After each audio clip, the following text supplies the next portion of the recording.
Alright, word. So I'm here finishing the Audix mixes for the stuff we did at 606, which is really bad to the bone. And I thought I'd catch you up on a little bit. So we've got everything going, you know, bust down. If we go all the way out, you can see we chose take. I made notes, but one of those take 2, right? So we've got all these files or whatever. It's all just one take, and I'm just automating stuff. But we're not violating our one take thing because we wanted the rock and roll of it. I use this amazing AI software to take some of the bleed out of the vocal, so I could do, so I can use better delay throws and stuff like that, and compress the vocal and make it sound more poppy, like, you know, that present thing that we're used to hearing in modern recordings. Even though I just recorded it with like an OM-7 or an OM-5, I don't remember. It's in the notes. I think I actually recorded with an OM-5. But I will put that up anyway. So at the end of it, and I'm gonna undo this automation I did. So I've got the vocal running to, let's just solo the vocals here, right? Let me go to my buses. I'll mute the drum and bass bus and the key bus. Oh, gonna tell me we're not just wasting time. I have a slap going. Oh, gonna tell me we're not just wasting time. Which is a Cooper Time Cube, and then I'm running a little plate reverb on it from the CLA Echosphere. Both great plugins. The UID is the only one that makes the Cooper Time Cube. Cooper Time Cube is like the secret to Joe Walsh's guitar tone.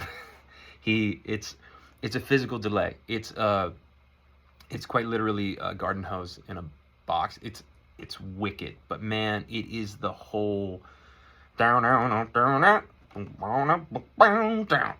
That's one guitar with the Time Cube running. Anyway, there's like one dude in Nashville who knows how to set it up super well. But now we have this plugin, which is amazing. So we can, anyway, technology's sick. And then, so I have a throw going as well. And so I've got these on, you can see with the automation, I've automated the level of the throws, right? Just kind of like a fader would do, like you would do if you were mixing it. The slap's pretty standard. So at the end of it, I've got this thing where it's like, wanna know, gonna tell me we're not just wasting time. Just wanna know, yeah.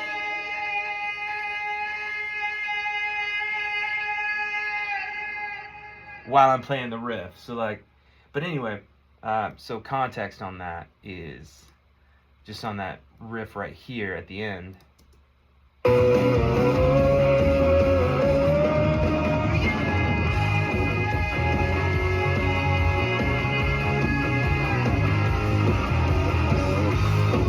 Which is just really fun to do, like hold a note at the top of your range while hitting this riff that's like AC/DC. It's awesome. Anyway, it feels really good, but it's not slamming through well enough yet, right? So like, let's automate. I did a little level bump, right? So I'm gonna go from -5 all the way up to about unity, and then I will fade it in here. That's your key command. So it'll start. It'll get bigger as this vocal kicks in, right? So and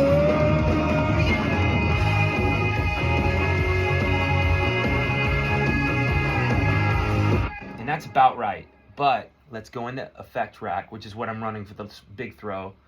And I'm running Echo Boy and then a super plate, which is great. You know, the mixes are you know, they're not all the way through, so it's got some life left in it. So what we're gonna automate a couple things, right? We're gonna automate our feedback on the Echo Boy.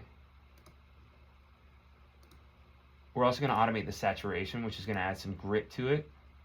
And we're gonna automate the output gain because it's not of the whole effect rack. And you know what? Let's also do mix on the super plate, just for kicks, and make it super swimmy, right? So now I've got all that automated, and so I remember what that is.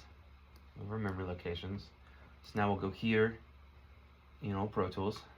Let's go to Effect Rack. And let's do the output gain.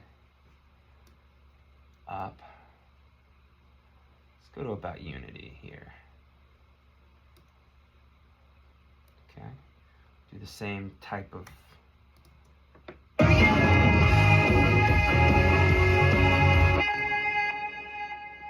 Oh yeah, Pro Tools is being a little punk on the naming of the stuff. So I've got to go through and, because it's saying unassigned 11.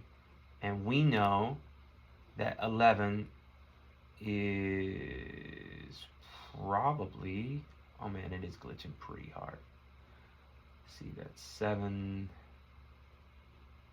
1, 2, 3, 4, 5, 6, 7, 8, 9, 10, 11. Mix? Should be right. So we had feedback, saturation, and super plate mix.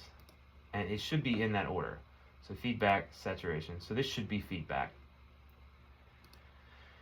And we can watch our plugin and see if it is. So, but I'm gonna move this plugin to a different page, to my other screen real quick.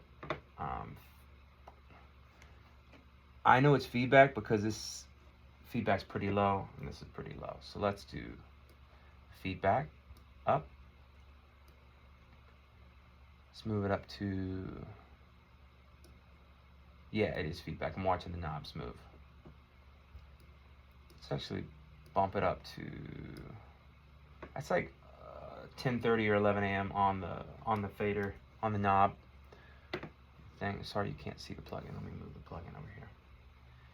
Okay. Yeah, you can kind of see what I'm doing there. All right, so now I've got the automation going.